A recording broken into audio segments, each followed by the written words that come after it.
જય માતાજી મિત્રો, તમારું મારા નવા વ્લોગમાં હાર્દિક સ્વાગત કરે છે. અને અત્યારે વાગ્યા છે બપોરના 2. હવે આપણે જવાનું છે આપણા ગામ માતાજીના મઢે.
ફાઇનલી મિત્રો આપણે પહોંચી ગયા છે આપણા કુળદેવીમાના મઢે.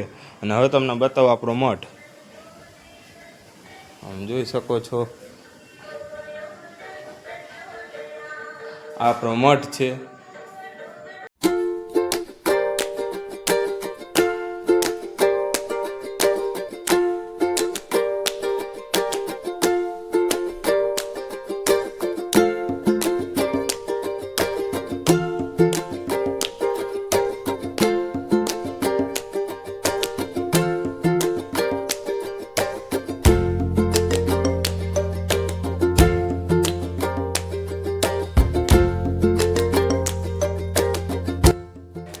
માટે આટલું છે. હવે મળે બીજા નવા બ્લોગમાં.